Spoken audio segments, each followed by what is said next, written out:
Thanks to my long life, I've had many years in each of the following pursuits.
Hi, I'm Jan. I'm in New York City. I'm known as the Compulsive New Yorker, and today is August 12, a Saturday in the year 2023. Now, what happened on Thursday night when I was coming from that workout in Central Park? It was about 11:15 in the evening. I go out at night because I do a lot of motions. I have weights on my wrists, and I walk backwards. I walk blind, seriously, and I walk backwards. So I can't be there when other people are jogging or stuff like that. So and spin,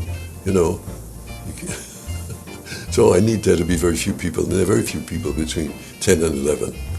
A lot of bikers, especially those electric bikes, and these Hispanic men who they shoot at 50 or 30 miles an hour. They're frightening. But anyway, so when I came back, I guess I was feeling pretty good because the humidity was extremely high, 98%, and I still managed a reasonable statistic in terms of what I did in the park. Anyway, so a woman is walking her dog in the garden pathway here by my building. This is a 4-building complex. It's very big. It covers almost 9 blocks, city blocks, 2 big buildings, 20 stories high, 200 feet long, or whatever. But we have we have a parking lot, but we have lots of garden paths, and they are beautifully kept. And there's a place to play chess, there's a place to have picnics, there's a place to have gatherings of various types, seating, and all kinds of things. Anyway, she was coming. I was getting near the building. I was approaching the ramp to go downstairs, or the stairs to go down to the basement, because I want to start my stair climb from the basement in order to make it to the 20th floor, because 13 is not counted as a floor. So the building is 19 stories high, but if I start at the basement, it's 20. Anyway, so this woman is coming down the ramp. I'm going down the stairs, and as I turn to go to the door, I see her coming down the ramp. I see her coming, and she's coming down the ramp with the key. Condo owners here have a key to get into doors like that. And so she goes in with the dog, and I follow her at a respectful distance. And when she buzzes the elevator button, we're standing there momentarily, and she's waiting for the elevator, and so I say, in the context of that, I'm going to use the stairs. And then I say, I'm going to do 20 flights of stairs. And this month I'm doing it backwards. She was very impressed. Oh my God, she said, do you really? That's very fun. That's good. Then I said, I'm 90. She said, I don't believe it. She looked at me very carefully. Anyway, the woman, to my mind, was gorgeous. She was in her mid-70s, at least. I don't know how much more. When she got into the cab, and we were still kind of having an exchange, she blocked the doors from closing, and I asked her the first thing. I said, my name is Jan. What's your name? She gave me her name, and it also had 3 letters in it, the first name, but she gave the full name, which I'm not going to say because Who knows? There's a chance that woman can be in my life, and I don't want to libel anybody, especially somebody who's in my current life. But she's not in my current life, but I'd like her to be, I can tell you. She had nice, tan skin, looking like my mother, Semitic mother, but she's Italian-American, and the same skin color as daughter number 2, mine, a mixed-race daughter. Her hair, gray hair, was bunched up in a way like my mother does it, and she was, my mother was only 5'1", this woman was more like 5'4", and she was wearing like a tie-dyed, is that what you call it? Multicolored sari, Indian-type sari. And so she had no breast, no bra on, so there was action underneath there. And it went floor length, that sari. And she said, well, friendly. So I asked her, so are you married? And she said, no. I think she either said divorced or she is a widow. I don't remember which she said. And then I said, can we be friends? And she said, sure. And I say, well, I don't mean like that. I mean, and she said, well, I don't even know you. And then I guess now I was holding the door by this time. And I said, can I give you my business card? So just in case you change your mind, you want to contact me, my phone number and my floor, my building, my apartment number is on there. She said, no, I don't want it. I'm going to Maine. She's leaving for Maine tomorrow or today, yesterday, for God knows what, 5 days, 2 days, the weekend, I don't know. But anyway, she didn't want to take my card. She didn't want to commit herself to anything. And I actually, when it was 11 p.m. yesterday, Friday, I went down. Actually, I looked out of the window a number of times because I can see that walkway where many people, or several people, walk their dogs late at night. And I saw something that looked like a sized dog like she had, so I went down there. It turned out it was a man with a similar sized dog, but then I went back up. I sat there for a while, and then I came and got to the window a couple of times to see, but I think she left. But to finish the story in the elevator, yeah, I didn't ask her what her apartment number was. She said she's on the 14th. I said I'm in the 12th, but we each have. I'm a Y apartment, X, Y, Z. She can be anywhere from M to Z in this end of the building. So that's what I did with that man that I was trying to have a romantic relationship with, the one who lives on the 18th floor, the Russian. I asked, what is your apartment number? Or what's your floor, 18? What's your number? Oh, you're in that apartment. Oh, the double bedroom with the balcony overlooking Central Park. I said, duh. So a couple of days later, we had just done a little walk in Central Park. You know, at that point, there was really nothing about potential relationships was on our minds. It was on my mind because I've been looking for having a homosexual relationship for many years. I mean, it isn't that my heterosexual relationships haven't been good. They had. But they were getting scarcer and scarcer, and I was getting less and less confident about, I have little sexuality because of all the fucking medications I take.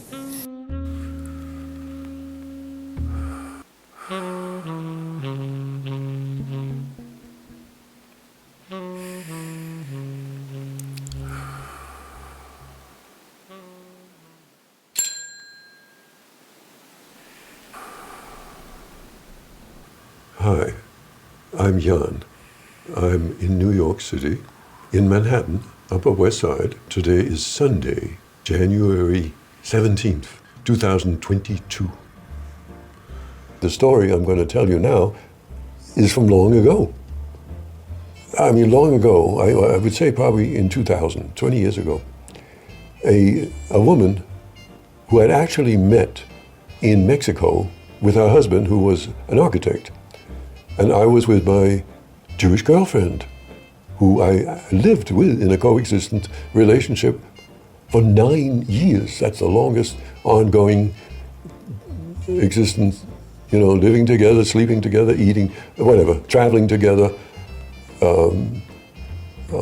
partying together, and so forth and so on. Socializing, I meant.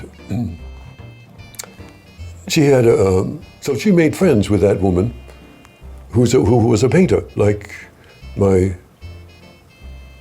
common law wife was at that time.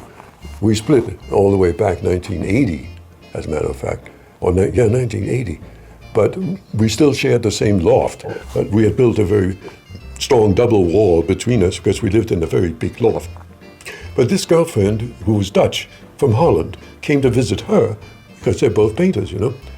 But I met her on the street outside our building on Bond Street in Manhattan, and I'd had a liking to her 10 or whatever years it was before. Wait a minute. Right. Well, we walked a little bit in Soho, and I think we went to have a cup of tea or something. And then we smoked a little joint together. And then we felt very good about each other. And she came back to my half of the loft. And we made out. In other words, we got sexual fairly fast. I mean, we sat, talked, and had a little bit to eat, and smoked maybe a little again. And we were, at that time, I was probably more like 65 years old, and I was more testosterone energized than I am now. And she was in good shape. And so, make a long story short, we had sexual intercourse that night. It wasn't that good. I couldn't really keep an erection, no matter what she did. And the next morning, we were both exercising on 2 separate exercise mats, but in our, like I live right here, south-facing windows. And I think it was in the wintertime, and the sun was low and came all the way in, so we were bathed in sunshine, we were naked, doing our separate yoga-type exercises, and at one point she was, kneeling on her hands and knees, and I came up behind her like an animal, wanting to fertilize another animal, or female animal, and she was completely willing. But the real point of the story is that she remembered what had happened the night before. And what happened the night before was, I was so concerned about her feeling stimulated. I would suck her nipples, I think even lick her vagina and caress her a lot. But every stroke that I did or everything I did was a way of neglecting what I was feeling personally. I was, in some sense, so grateful that a woman was willing to give herself to me that maybe I couldn't even believe it. But anyway, so she remembered that I had had this erectile problem the prior night. And she said to me as we were on these exercise mats, she says, I want you to, don't think about what I want. Think about what you want. And I think at one point she almost put it this way, fuck me like an animal. Anyway, it worked. It worked. It got through to me. And, I had an orgasm and I had a good erection. And I think that night, we were together again and it happened again. We had a satisfactory sexual connection. Next day, I took her to the airport. She was returning to Rotterdam. Anyway, but the point of the story was, and this is a very important story, and that's why I said in the beginning, this is an important story. At least for people who are like introverts like me. Don't, in a sexual situation,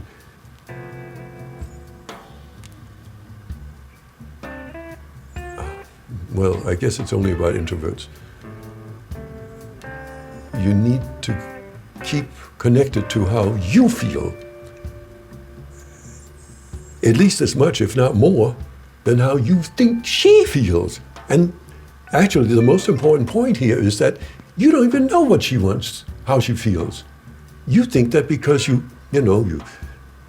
fondle her breast and you touch her clitoris and so forth, that is, that's what she wanted necessarily. But just that taking yourself away from, you're making her pay attention to you in the same way that in this somewhat skewed way that I pay attention to her. She feels because I'm touching her so much, she should be touching me a lot. Instead, which takes her away from how she feels. Do you know what I'm saying? I'm not necessarily espousing selfishness or stuff like that, but, well, anyway, it's a remedy a little bit that's definitely needed for people who are introverts like myself. You need to you need to stay connected to what you need or what you want. And don't be so obsessed by what you think she needs. I mean, that will give her, if you don't, it'll give her permission to express what she wants. Instead, she has to mirror this what I call kind of a sick relationship. It's a symbiotic. I mean, it's a dependent rather than independent. Do you know what I'm saying? So you're kind of forcing her to do the same thing that you're doing yourself, which takes her away from her connection to her body and her physiology and her mental attitude. So I'm kind of killing her spirit.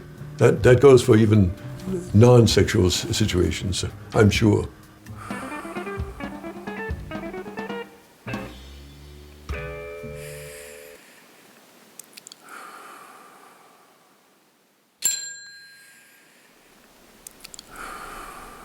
Hi, I'm Jan. I'm in New York City.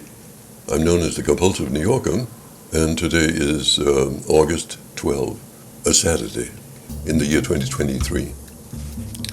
And I had one other epiphany that, I guess it just felt good. Oh no, at that very same time, I jerked off. I pleasured myself. And for one of the first times, I was able to not demand having ejaculation.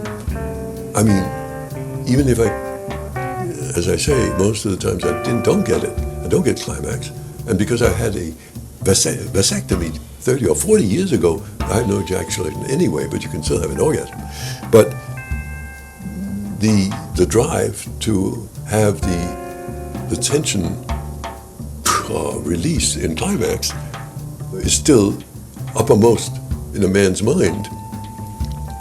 And this was the first time that I was able to excite myself, stimulate myself, almost 6 different times at which I had strong erection and strong fantasy about what I was doing with a woman and what I was watching what I call a nice pornographic American film, a young couple who did a good deal of kissing and did all kinds of other things, sexual things, but they had kind of a strong bond between them. And there's just so many little moments when you see their lips getting close to each other, or when she looks at him when he has his cock up her vagina in the back and saying, "Do you like me?" or is it just my cunt you want? Or just a lot of little moments. You see her breasts in a certain way, the way he's touching it, or you see her behind. All these moments excited me, and each of those times I brought my penis, or the thoughts, to strong erection, and I was going very, very strongly for 3 or 4 or 5 minutes, excited. Normally, it's kind of heading towards what I hope would be a climax, but when I didn't reach it, I did not regret it. I mean, there was a moment I said, "Oh, tough shit." I thought, I wasn't even close to feeling that final vibration that leads to a release. But I retained, or I kept my interest, and I did it like 5 or 6 different times, or 6 times, where I went all the way. If I'd have been with a woman, I would have had 6 orgasms. That's how intense those moments were. And the important thing about it is that my interest stayed alive, and it wasn't because I wanted the ejaculation. It's because the fantasy, or the fleshness of the 2 people, or my drawings or photographs, inviting females or whatever, just stirred up fantasies. Sometimes it was about the women that have been in my life, romantic and sexual, but mostly at these anonymous photographs and anonymous whatever. So it was a good sexual experience to be free of the need to climax.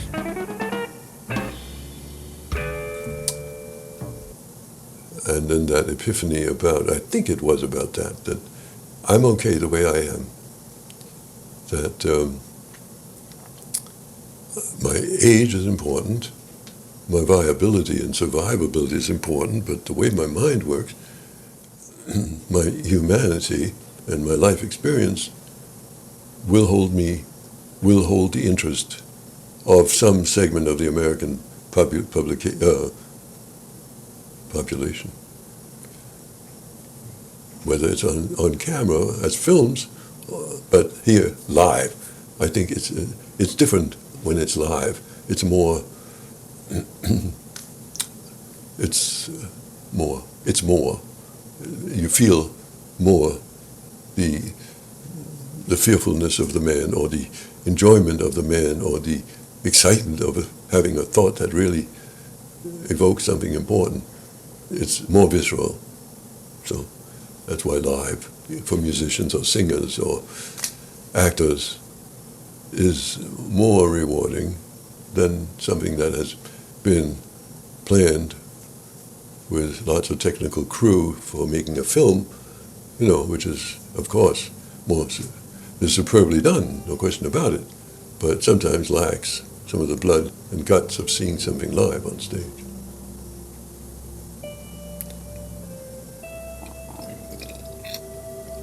Okay, well, I think on that note, I'm going to just introduce this little fella here. This is a ram. I don't know if you can see it too clearly. So, let's see, on this side, it's a stuffed little animal, soft, with a little fabric coating, a little bit something, horns and eyes, and his companion is Lamb. Lamb had a little pink ribbon around her neck and is whitish, a little more delicate. These two people, believe it or not, apart from my daughter and my ex-wife, or ex-common-law wife, are the only people in my life. I mean, I do have a sister, an American sister, who lives 3 blocks from here. And I have these two, half sister and half brother in Denmark. But my life is 99.9% by myself. So these kind of are important. So I'm going to ask them to say goodbye. Bye, bye, bye, bye, bye, bye, bye, bye, bye, bye. I'm Jan Gerol, the compulsive New Yorker.